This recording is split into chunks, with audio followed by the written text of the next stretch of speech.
जय माता दी। आप और आपके परिवारजनों पर माँ भगवती की कृपा सदा बनी रहे। आप सभी को नवरात्रि के चौथे दिन की हार्दिक शुभकामनाएं।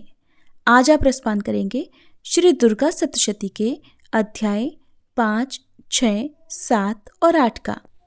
5वें अध्याय में देवताओं द्वारा देवी की स्तुति का वर्णन किया गया है।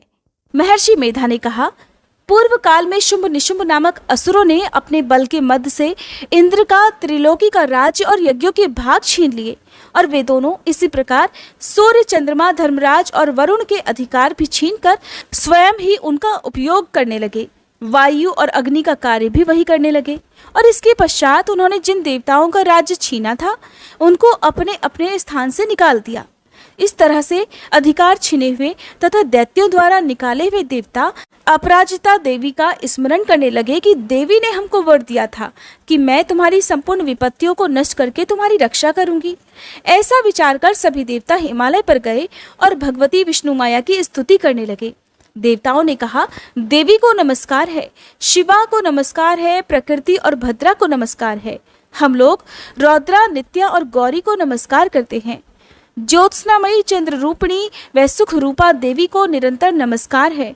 शरणागतों का कल्याण करने वाली वृद्धि और सिद्धि रूपा देवी को हम बार बार नमस्कार करते हैं। और नैऋति राजाओं की लक्ष्मी तथा सर्वाणी को नमस्कार है।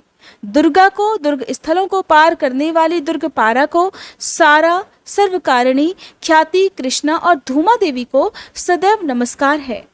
अत्यंत सौम्य तथा अत्यंत रौद्र रूपा को हम नमस्कार करते हैं। उन्हें हमारा बारंबार प्रणाम है। जगत की आधारभूत कृति देवी को बारंबार नमस्कार करते हैं। जिस देवी को प्राणी मात्र विष्णु माया कहते हैं उसको नमस्कार है, उसको नमस्कार है, उसको नमस्कार है। जो देवी संपूर्ण प्राणियों में चेतना कहलाती है उसको नमस्कार है, उसको नमस्कार है, उसको नमस्कार है।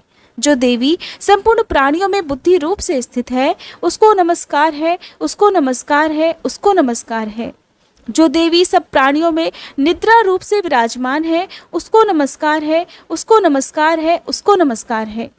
जो देवी संपूर्ण प्राणियों में शुद्धा रूप से विराजमान है उसको नमस्कार है, उसको नमस्कार है, उसको नमस्कार है। जो देवी संपूर्ण प्राणियों में छाया रूप से स्थित है उसको नमस्कार है, उसको नमस्कार है, उसको नमस्कार है। जो देवी सब प्राणियों में शक्ति रूप से स्थित है उसको नमस्कार है, उसको नमस्कार है, उसको नमस्कार है। जो देवी संपूर्ण प्राणियों में तृष्णा रूप से स्थित है उसको नमस्कार है, उसको नमस्कार है। जो देवी सब प्राणियों में शांति रूप से स्थित है, जो देवी सब प्राणियों में जाति रूप से स्थित है, जो देवी सब प्राणियों में लज्जा रूप से स्थित है, जो देवी सब प्राणियों में शक्ति रूप से स्थित है उसको नमस्कार है, उसको नमस्कार है, उसको नमस्कार है। जो देवी संपूर्ण प्राणियों में श्रद्धा रूप से स्थित है, जो देवी संपूर्ण प्राणियों में कांति रूप से स्थित है, जो देवी सब प्राणियों में लक्ष्मी रूप से स्थित है, जो देवी संपूर्ण प्राणियों में वृत्ति रूप से स्थित है, जो देवी सब प्राणियों में स्मृति रूप से विराजमान है उसको नमस्कार है, उसको नमस्कार है, उसको नमस्कार है। जो देवी सब प्राणियों में दया रूप से स्थित है, जो देवी सब प्राणियों में तुष्टि रूप से स्थित है, जो देवी संपूर्ण प्राणियों में मात्र रूप से स्थित है, जो देवी संपूर्ण प्राणियों में भ्रांति रूप से स्थित है, जो देवी संपूर्ण प्राणियों में नित्य व्याप्त रहती है, जो देवी चैतन्य रूप से इस संपूर्ण संसार को व्याप्त करके स्थित है उसको नमस्कार है, उसको नमस्कार है।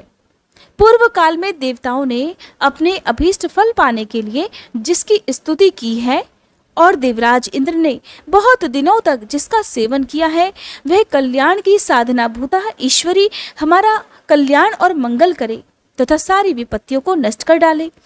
असुरों के सताए हुए हम संपूर्ण देवता उस परमेश्वरी को इस समय नमस्कार करते हैं तथा जो भक्ति पूर्वक स्मरण की जाने पर तुरंत ही सब विपत्तियों को नष्ट कर देती है वह जगदम्बा इस समय भी हमारा मंगल करके हमारी समस्त विपत्तियों को दूर करे। महर्षि मेधा ने कहा, हे राजन, इस प्रकार जब देवता स्तुति कर रहे थे तो उसी समय पार्वती देवी गंगा जी में स्नान करने के लिए आई। तब उनके शरीर से प्रकट होकर शिवा देवी बोली, शुंभ दैत्य के द्वारा स्वर्ग से निकाले हुए और निशुंभ से हारे हुए ये देवता मेरी ही स्तुति कर रहे हैं। पार्वती जी के शरीर से अंबिका निकली थी, इसलिए उसको संपूर्ण लोकों में कौशिकी कहते हैं। कौशिकी के प्रकट होने के पश्चात पार्वती देवी के शरीर का रंग काला हो गया और वह हिमालय पर रहने वाली कालिका देवी के नाम से प्रसिद्ध हुई। फिर शुंभ और निशुंभ के दूत चंड मुंड वहां आए और उन्होंने परम मनोहर रूप वाली अंबिका देवी को देखा। फिर वह शुंभ के पास जाकर बोले कि महाराज, एक अत्यंत सुंदर स्त्री हिमालय को प्रकाशित कर रही है। वैसा रंग रूप आज तक हमने किसी स्त्री में नहीं देखा। हे असुरेश्वर, आप ये पता लगाएं कि वह कौन है और उसको ग्रहण कर लें। वह स्त्री तो स्त्रियों में रतन है। वह अपनी कांति से 10 दिशाओं को प्रकाशित करती हुई वहां पर स्थित है, इसलिए आपको उसको देखना उचित है। हे प्रभु, तीनों लोकों के हाथी, घोड़े और मणि इत्यादि जितने ही रतन हैं, वह सब इस समय आपके घर में शोभायमान हैं। हाथियों में रत्न रूप ऐरावत हाथी और उच्चैश्रवा नामक घोड़ा तो आप इंद्र से ले आए हैं। हंसों द्वारा जुता हुआ विमान जो कि ब्रह्मा जी के पास था, अब भी आपके पास है। और ये महापद्म नामक खजाना आपने कुबेर से छीना है। समुद्र ने आपको सदा खिले हुए फूलों की किंजलकिनी नाम की माला दी है। वरुण का कंचन की वर्षा करने वाला छत्र आपके पास है। रथों में श्रेष्ठ प्रजापति का रथ भी आपके पास ही है। हे दैत्येंद्र, मृत्यु से उत्कांतिदा नामक शक्ति भी आपने छीन ली और वरुण का पाश भी आपके भ्राता निशुंभ के पास ही है। और समुद्र में पैदा होने वाले सभी प्रकार के रत्न भी आपके भ्राता निशुंभ के अधिकार में हैं। और जो अग्नि में न जल सके, ऐसे 2 वस्त्र भी अग्निदेव ने आपको दिए हैं। हे दैत्यराज, इस प्रकार सारी रत्न रूपी वस्तुएं तो आप संग्रह कर चुके हैं, तो फिर आप ये कल्याणमयी स्त्रियों में रतन रूप अनुपम स्त्री क्यों नहीं ग्रहण करते? महर्षि मेधा बोले, चंड मुंड का ये वचन सुनकर कि सुग्रीव को अपना दूत बनाकर देवी के पास भेजा जाए, पहले तो उसको सब कुछ समझा दिया और कहा कि वहां जाकर तुम उसको अच्छे से समझाना और ऐसा प्रयास करना जिससे वह प्रसन्न होकर तुरंत मेरे पास चली आए। भली प्रकार समझा कर कहना। दूत सुग्रीव पर्वत के उस रमणीय भाग में जा पहुंचा जहां वह देवी रहती थी। दूत ने कहा, हे देवी, दैत्यों का राजा शुंभ जो इस समय तीनों लोकों का स्वामी है, मैं उसका दूत हूँ और यहाँ तुम्हारे पास आया हूँ। संपूर्ण देवता उसकी आज्ञा एक स्वर से मानते हैं। अब जो कुछ भी उसने कहला भेजा है वह सुनो। उसने कहा है, इस समय संपूर्ण त्रिलोकी मेरे वश में है और संपूर्ण यज्ञों के भाग को पृथक पृथक मैं ही लेता हूँ और तीनों लोकों में जितने श्रेष्ठ रतन हैं वह सब मेरे पास हैं। देवराज इंद्र का वाहन ऐरावत मेरे पास है जो मैंने उससे छीन लिया है। उच्चैश्रवा नामक घोड़ा जो क्षीर सागर मंथन करने से प्रकट हुआ था, उसे देवताओं ने मुझे समर्पित किया है। हे सुंदरी, इसके अलावा और भी जो रतन भूषण पदार्थ देवताओं के पास थे वे सब इस समय मेरे पास हैं। देवी, मैं तुम्हें संसार की स्त्रियों में रत्न मानता हूँ, क्योंकि रत्नों का उपभोग करने वाला भी मैं ही हूँ। हे चंचल कटाक्षों वाली सुंदरी, अब ये मैं तुझ पर छोड़ता हूँ कि तू मेरे या मेरे भाई महापराक्रमी निशुंभ की सेवा में आ जाए। अगर तू मुझे वरेगी तो तुझे अतुल महान ऐश्वर्य की प्राप्ति होगी, इसलिए तुम अपनी बुद्धि से ये विचार कर मेरे पास चली आओ। महर्षि मेधा ने कहा। दूत के ऐसा कहने पर संपूर्ण जगत का कल्याण करने वाली भगवती दुर्गा मन ही मन मुस्कुराई और इस प्रकार कहने लगी, हे दूत, तू जो कुछ भी कह रहा है वह सत्य है और इसमें किंचित मात्र भी झूठ नहीं। शुंभ इस समय तीनों लोकों का स्वामी है और निशुंभ भी उसी की तरह पराक्रमी है, किंतु इसके संबंध में मैं जो प्रतिज्ञा कर चुकी हूँ उसे मैं कैसे झुठला सकती हूँ? इसलिए तू मैंने जो प्रतिज्ञा की है उसे सुन। मैंने प्रतिज्ञा की है कि जो मुझे युद्ध में जीत लेगा और मेरे अभिमान को खंडित कर देगा और बल में मेरे समान होगा, वही मेरा स्वामी होगा। इसलिए शुंभ अथवा महापराक्रमी निशुंभ यहाँ आए और युद्ध में जीतकर मुझसे विवाह कर ले, इसमें भला देर की क्या आवश्यकता है? दूत ने कहा, देवी, तुम अभिमान में भरी हुई हो, मेरे सामने ऐसी बातें मत करो। इस संपूर्ण त्रिलोकी में मुझे तो कोई ऐसा दिखाई नहीं देता जो कि शुंभ और निशुंभ के सामने ठहर सके। हे देवी, जब अन्य देवताओं में से कोई शुंभ और निशुंभ के सामने युद्ध में ठहर नहीं सकता, तो फिर तुम जैसी स्त्री उसके सामने रणभूमि में ठहर सकेगी? जिन निशुंभ आदि असुरों के सामने इंद्रादि देवता भी नहीं ठहर सके, तो फिर तुम अकेली स्त्री उसके सामने कैसे ठहर सकोगी? इसलिए तुम मेरा कहना मानकर उनके पास चली जाओ, नहीं तो जब वह तुम्हें केश पकड़कर घसीटते हुए ले जाएंगे तो तुम्हारा गौरव नष्ट हो जाएगा। इसलिए मेरी बात मान लो। दूत, तुमने जो कुछ कहा वो ठीक है। शुंभ और निशुंभ बड़े बलवान हैं, लेकिन मैं भी क्या कर सकती हूँ, क्योंकि मैं तो बिना विचारे प्रतिज्ञा कर चुकी हूँ। इसलिए तुम जाओ और मैंने जो कुछ कह दिया है वह सब आदरपूर्वक असुरेंद्र से कह दो। इसके बाद वह जैसा उचित समझे वैसा करे। 5वां अध्याय समाप्त। 6ठा अध्याय प्रारंभ। धूम्रलोचन वध। महर्षि मेधा ने कहा, देवी की बात सुनकर दूत क्रोध में भरा हुआ वहां से असुरेंद्र के पास जा पहुंचा और सारा वृतांत उसे कह सुनाया। दूत की बात सुनकर असुरेंद्र के क्रोध का पारावार नहीं रहा और उसने अपने सेनापति धूम्रलोचन से कहा कि धूम्रलोचन, तुम अपनी सेना सहित शीघ्र वहां जाओ और उस दुष्टा के केशों को पकड़कर उसे घसीटते हुए यहाँ लेकर आओ। अगर उसकी रक्षा के लिए कोई दूसरा खड़ा हो, चाहे वह देवता, यक्ष अथवा गंधर्व ही क्यों ना हो, उसे तुम अवश्य ही मार डालना। महर्षि मेधा ने कहा। शुंभ के इस प्रकार आज्ञा देने पर धूम्रलोचन 60,000 राक्षसों की सेना साथ लेकर वहां पहुंचा और देवी को ललकार कर कहने लगा, अरे तू अभी शुंभ और निशुंभ के पास चल। अगर तू प्रसन्नता पूर्वक मेरे साथ नहीं चलेगी तो मैं तेरे केशों को पकड़कर घसीटता हुआ तुझे ले चलूंगा। देवी बोली, असुरेंद्र का भेजा हुआ तेरे जैसा बलवान अगर बलपूर्वक मुझे ले जाएगा तो ऐसी दशा में मैं तुम्हारा कर भी क्या सकती हूँ। महर्षि मेधा ने कहा। ऐसा कहने पर धूम्रलोचन उसकी ओर लपका, किंतु देवी ने उसे अपने हुंकार मात्र से ही भस्म कर डाला। ये देखकर असुर सेना क्रुद्ध होकर देवी की ओर बढ़ी, परंतु अंबिका ने उन पर तीखे बाणों, शक्तियों तथा फरसों की वर्षा आरंभ कर दी। इतने में देवी का वाहन भी अपनी ग्रीवा के बालों को झटकता हुआ और बड़ा भारी शब्द करता हुआ असुर सेना में कूद पड़ा। उसने कई असुर अपने पंजों से, कई अपने जबड़ों से और कई को धरती पर पटक कर अपनी दाढ़ों से घायल करके मार डाला। उसने कई असुरों के अपने नखों से पेट फाड़ डाले और कई असुरों का तो केवल थप्पड़ मारकर सिर ही धड़ से अलग कर दिया। कई असुरों की भुजाएं और सिर तोड़ डाले और गर्दन के बालों को हिलाते हुए उसने कई असुरों को पकड़कर उनके पेड़ फाड़कर उनका रक्त पी डाला। इस प्रकार देवी के उस महाबलवान सिंह ने क्षण भर में ही असुर सेना को समाप्त कर दिया। शुंभ ने जब ये सुना कि देवी ने धूम्रलोचन असुर को मार डाला है और उसके सिंह ने सारी सेना का संहार कर डाला है, तब उसे बड़ा क्रोध आया। उसके मारे क्रोध के ओंठ फड़कने लगे। उसने चंड तथा मुंड नामक महाअसुरों को आज्ञा दी, हे चंड और मुंड, तुम अपने साथ एक बड़ी सेना लेकर वहां जाओ और उस देवी के बाल पकड़कर उसे बांधकर तुरंत यहाँ ले आओ। अगर उसको यहाँ लाने में किसी भी प्रकार का संदेह हो तो अपनी सेना सहित उससे लड़ते हुए उसको मार डालो, और जब वह दुष्टा और उसका सिंह दोनों मारे जाएं तब भी उसको बांधकर यहाँ लेकर आना। 6ठा अध्याय समाप्त। 7वां अध्याय प्रारंभ।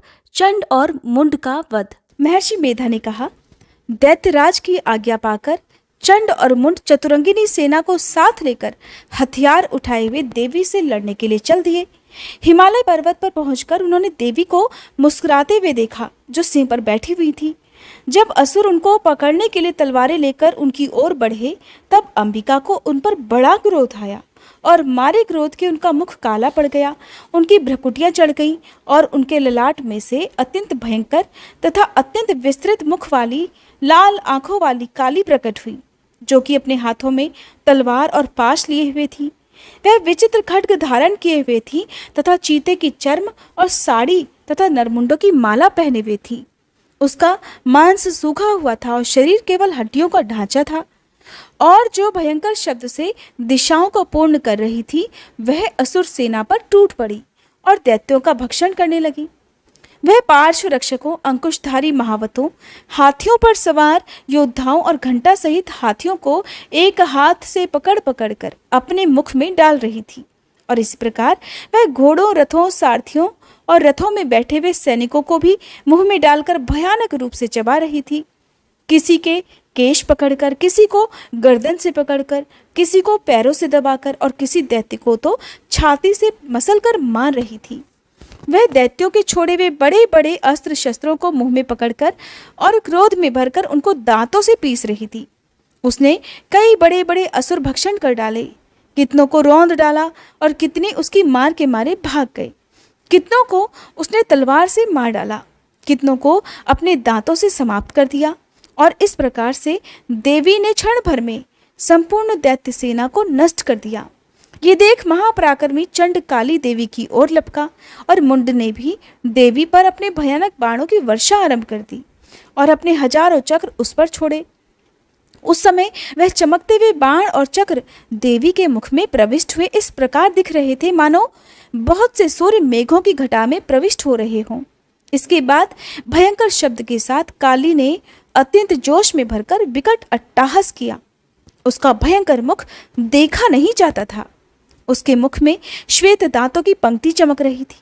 फिर उसने तलवार हाथ में लेकर हुंकार करके चंड के ऊपर आक्रमण कर दिया और उसके केश पकड़कर उसका सिर काटकर अलग कर दिया। चंड को मरा हुआ देखकर मुंड देवी की ओर लपका, परंतु देवी ने क्रोध में भरकर उसे भी अपनी तलवार से यमलोक पहुंचा दिया। चंड और मुंड को मरा हुआ देखकर उसकी बाकी बची हुई सेना वहां से भाग खड़ी हुई। इसके बाद काली चंड और मुंड के कटे हुए सिरों को लेकर चंडिका के पास गई और प्रचंड अट्टहास के साथ कहने लगी, हे देवी, चंड और मुंड दो महादैत्यों को मारकर मैंने तुम्हारी भेंट कर दिया है। अब शुंभ और निशुंभ का तुमको स्वयं ही वध करना है। महर्षि मेधा ने कहा। वहां लाए हुए चंड और मुंड के सिरों को देखकर कल्याणमयी चंडी ने काली से मधुर वाणी में कहा, हे देवी, तुम क्योंकि चंड और मुंड को मेरे पास लेकर आई हो, इसलिए इस संसार में चामुंडा के नाम से तुम्हारी ख्याति होगी। श्री दुर्गा सप्तशती पाठ 8वां अध्याय रक्त बीज वध। महर्षि मेधा ने कहा, चंड और मुंड नामक असुरों के मारे जाने से और बहुत सी सेना के नष्ट हो जाने से असुरों के राजा प्रतापी शुंभ ने क्रोध युक्त होकर अपनी संपूर्ण सेना को युद्ध के लिए तैयार होने की आज्ञा दी। उसने कहा, अब उदयुद्ध नामक 86 असुर सेनापति अपनी सेनाओं के साथ युद्ध के लिए जाएं और कंबु नामक 84 सेनापति भी युद्ध के लिए जाएं। कोटिवीर नामक 50 सेनापति और धौम्रकुल नाम के 100 सेनापति भी प्रस्थान करें। कालक, दौहर्द, मौर्य और कालके ये दैत्य भी मेरी आज्ञा से सजकर युद्ध के लिए प्रस्थान करें। भयानक शासन करने वाला असुरों का स्वामी शुंभ इस प्रकार आज्ञा देकर बड़ी सेना के साथ युद्ध करने के लिए चला। उसकी सेना को अपनी ओर आता हुआ देखकर देवी चंडिका ने अपनी धनुष की टंकोर से पृथ्वी और आकाश के बीच का भाग गुजा दिया। राजन, इसके पश्चात देवी के सिंह ने दहाड़ना आरंभ कर दिया और अंबिका के घंटे के शब्दों ने उस ध्वनि को और भी बढ़ा दिया। धनुष की टंकोर, शेर की दहाड़ और घंटे के शब्द से पृथ्वी और आकाश के बीच का भाग गूंज उठा और इसके साथ ही देवी ने अपने मुख को और भी अधिक भयानक बना लिया। ऐसे भयंकर शब्द को सुनकर राक्षसी सेना ने देवी तथा सिंह को चारों ओर से घेर लिया।